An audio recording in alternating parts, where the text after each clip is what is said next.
Hey everybody, it's Sam Bennett from therealsambennett.com and welcome to this, our weekly Facebook Live. I love this. I didn't even get a chance to dry my hair and I don't care because I'd rather be here with you than under a blow dryer.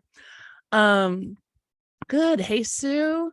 Sue's tearing it up, man. You are just, I'm loving your leaps and bounds, Sue, and your productivity and how you're growing your business like a beautiful garden. That's really inspiring to see. Lori's in sunny Victoria, BC. We're going to enjoy the sunshine while it's still here, right? Hi, Julie. Great to see you. Judy, Lily, great. Susan, hi, Tim. All right. You know, our first order of business is to breathe. Our first order of business is to breathe. Our first order of business is to breathe.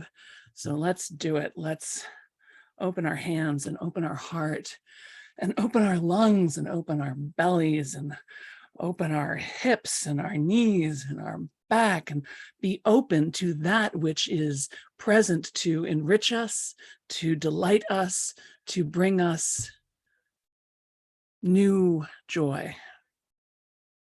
We are never too old for new joy. You ready? Let's inhale, 2, 3, 4, hold, 2, 3, 4, 5, 6, 7. Exhale, 2, 3, 4, 5, 6, 7, 8. Inhale, 2, 3, 4, hold, 2, 3, 4, 5, 6, 7. Exhale, 2, 3, 4, 5, 6, 7, 8. Inhale, 2, 3, 4, hold, 2, 3, 4, 5, 6, 7. Exhale, 2, 3, 4, 5, 6, 7, 8. Ah, ah, ah, ah. Oh, it feels so good to be doing that with you guys. Thank you. I've been traveling this last week. I was in California doing some at a conference, and then I saw some friends, and then I did some more recordings for LinkedIn Learning, which was really fun. And Nicole, hi. Oh, great to see you, hon. Great to know you're here. That's great. So I just got back late last night, so I'm still a little discombobulated. The kitties are a little discombobulated. We're all a little discombobulated. But one of the things I wanted to share with you before we do our 15-minute countdown is this idea of that I learned at this conference. There was a teacher there named Beat Simkin, Beitsimkin, I think, Beat Simkin. And she's a breathing and meditation teacher. She's a musician. She's amazing. She's one of those people that the minute you see her from across the room, you're like, oh, you're amazing. And her teaching was just divine, just really so real and so funny and so truthful and so and then the breathwork stuff she did with us was just really what I needed, including a little at one point she put on some Rage Against the Machine and had us all being like and like swearing really. I can swear on this, right? Yeah. It was great.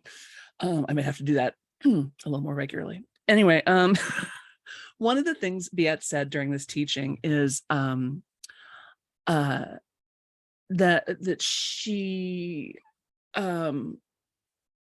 started to notice how much her life and her experience of her life ran in cycles. And she thought of it as a clock. So 12, 3, 6, and 9. And 12 o'clock is enlightenment.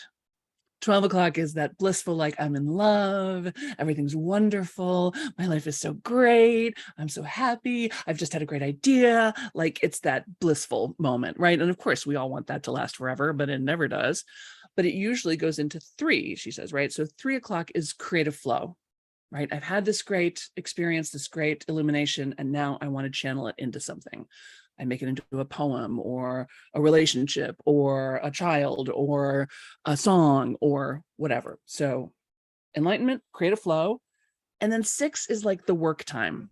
It's the accounting, it's the marketing plan, it's the digging, plowing the field, doing the actual hard work of bringing that creative flow expression to life. And then she said, there's 9. And 9 is the dark night of the soul. 9 is, this is terrible. It's never going to work. My life is a joke. Who do I think I am? I'm a failure. This is stupid. 9. And she said, as she put together this idea of this clock, it gave her a great sense of peace and well-being, because she realized that even when she's at 9, 12 is coming. And when you're at 12, 3 is coming, and 6 is coming, and 9 is coming, and 12 is coming. And for someone who spent a fair amount of this last year at 9, I don't know. I just loved how simple the construct was. It's not a particularly new idea. I think you guys have heard things similar. I have too. But it really gave me a lot of comfort in that moment, and realizing that, oh, and in fact, maybe I'm not at 9. Maybe I'm at 11:58. And then sure enough, on the flight home yesterday, I started writing a book. So there you go. 12 is coming. 12 is coming, right? So I want you to think about where you are in this circle and how you can be enjoying it, because there's pleasurable things and difficult things about each state at each point on the compass, on the clock, right? So you can maybe give a little thought to that. What we usually do here is we spend somewhere between 12 and 15 minutes just working on whatever it is that matters to you. So thinking about where you are in that 12, 3, 6, 9 circle, what would be appropriate? Because if you're at 12, just be in bliss, man. Just do whatever feels great to you. If you're at 3, then really dive into that creative flow. What is needing to be expressed? What is waiting to be born? If you're at 6, if you're at the no, I got to get some work done. Work must be done. Then go ahead and eat your broccoli. Do the hard stuff. If you're at 9, what can you do to love yourself and love the darkness and love the doubt and love the uncertainty of 9? How can you hold yourself sweetly as you wait for 12? Tim says it's like The Dip by Seth Godin. Yeah. That book, I love Seth Godin. He's one of my great heroes. And, I owe him forever, because he endorsed my first book, which was just still is inconceivable to me that he did that, and has been such a friend and supporter of mine. I can't say enough wonderful things about Seth Godin, but that book, The Dip, kind of pissed me off, because his point in this book is sometimes there are projects that it's important to push through the grown zone, through the hard part, and sometimes there's projects that it's important to quit, to say, you know what, sunk costs, we're over it, just move on. But he didn't actually give you a way to determine which was which. It was helpful construct to understand that, yes, that's true. There are some things that are really worth sticking with and some things that aren't. But then I forgave him, partly because he donates all the profits from that book to juvenile diabetes or something. So I'm like, okay, fine. But also it inspired me then. So it's part of that material then is in the Get It Done course, as I help people figure out, because I was like, well, what's the worksheet? How would you figure it out? And then I figured a way to figure it out. So those of you who are in the Get It Done workshop, you have that to look forward to. Yeah, here it is at 10 past. So we're going to go ahead and I'm going to start the countdown. You pick something to spend 12, 15 minutes on that matters to you. I don't care if it matters to anybody else. I don't care if anybody else even notices. I don't care if everybody else thinks it's stupid. If it matters to you, then it matters. And you can take 13 minutes right now to spend some time on it. All right, you ready? I'm going to start making my little slides. Let's see. Yeah, I'm going to give us 13 minutes, even though I usually say 15, but I want to stop a little earlier so I can hear what you guys do. Okay. Countdown. Ready?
Ooh, well done, everybody. How was that for 13 minutes of productivity? What happened? What did you notice? What did you dive into? What surprised you? I want to know. I'm so curious. I've been hearing back from so many people about how this is like the best 15 minutes of their week. And I'm like, do it every day, do it twice a day, do it all day. You can be more in control of your time than you think you can. Yeah, how was that for all of you? Where are you at, kitty cats? Let me pull my chat up here. Good.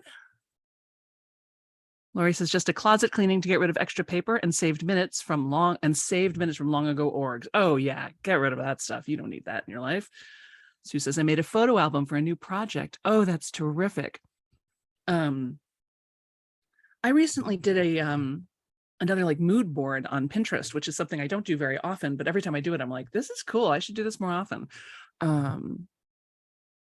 And I find it really helpful in communicating with other people about, this is how I want it to feel, because other people are more visual than I am. So to have, I'm more word oriented, but it can be really helpful to other people to have visual, some visual cues. Let's see.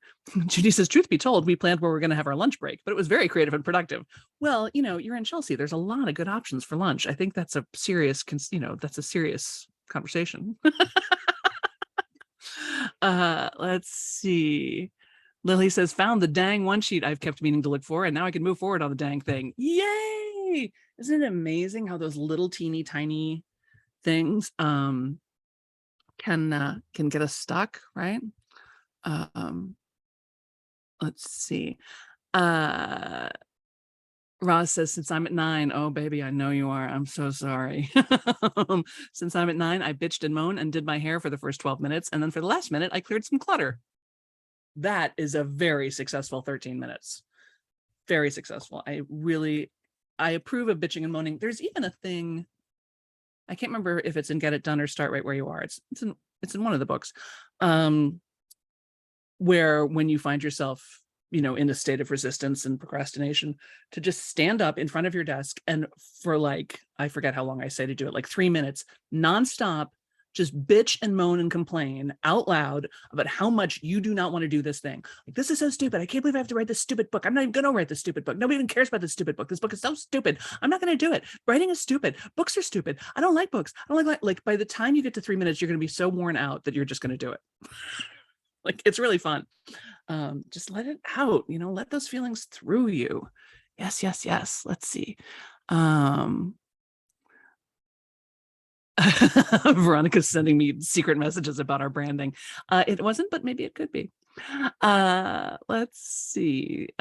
Lily says, boom, booyah. Yeah, for sure. June says, I looked up phone numbers of several businesses I've needed to call and actually called and resolved one important question. Doesn't it feel good to just get that stuff off the list? Yes. Julie says, I began to write about the 9 in my new book, Dreamtime in the Salish Sea. Oh, I love that. I got chills off that title, which is all about watching the sunset and nightfall every night for 40 days, all about the sweetness of the dark. It feels sweet to be clear about that and honor the beauty of it and the sweetness of it. Oh, that's so good. Oh my God, I love it so much. Yes, beautiful. One last thing. My friend Linda Sievertson has written a book called Beautiful Writers. It was right here on my desk, but it's not. And it's her story of her journey as a writer. And because she's got this podcast called Beautiful Writers Podcast, and she interviews all the writers you've ever wanted to talk to. She talks to Ann Patchett and Elizabeth Gilbert and Cheryl Strayed and Tom Hanks and Dean Koontz and Stephen Pressfield and Seth Godin and all kinds of other people. So it's also their stories woven in. So it's like advice, personal experience, memoir, strategy, really good stuff. I'm in it. And she, so one of the things I do with Linda is every month she runs a group called Beautiful Writers Group. And once a month we have sort of an open Q&A call, and Linda and I talk about our own experiences as writers. And like, really, we tell the truth. Like, you will get the straight story in a way that almost no one will ever tell you the straight story. And including the crappy parts, as well as the glorious fun parts.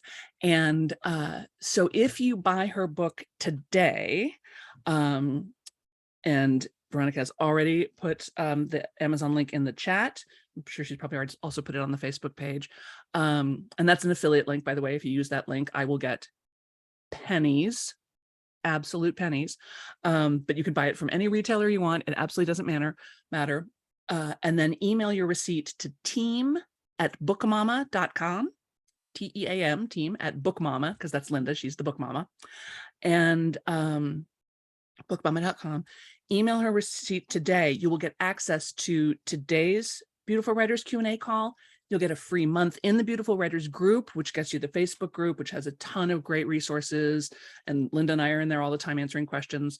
There hasn't been a lot of activity there lately, but maybe if you guys jump in, there will be. But once a month, that call is really, it goes for like 90 minutes. It's really rich. And you'll get a downloadable real life planners, which some of you have already, but if you don't, it's a good way to get that. So we're giving you a bunch of bonuses if you buy the book today. Today, while the blossoms still cling to the vine, you can get the Beautiful Writers Group and lots of bonuses.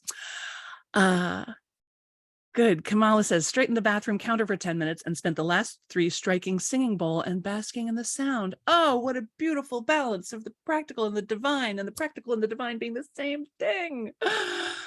Oh, I love that. Jonathan says, so cool. Feel like I made some great advancements towards organizing digital course materials. Great for my brain. Wonderful, Jonathan. Good on ya.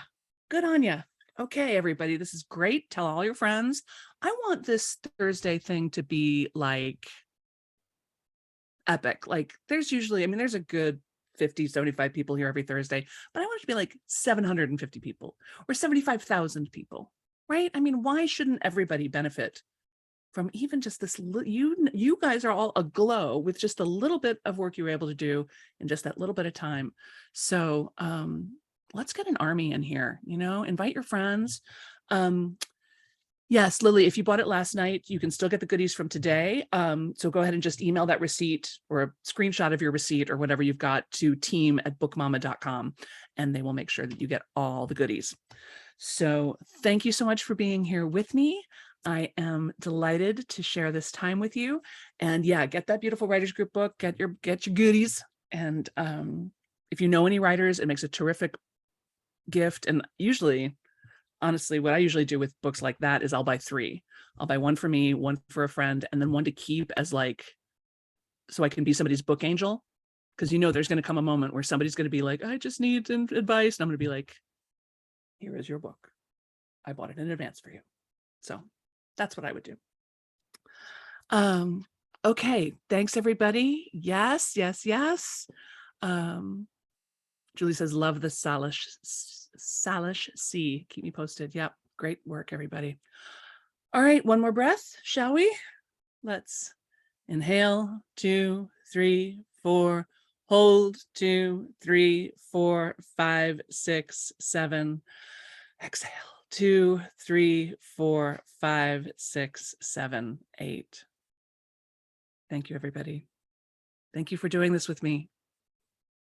Mwah. Your work matters.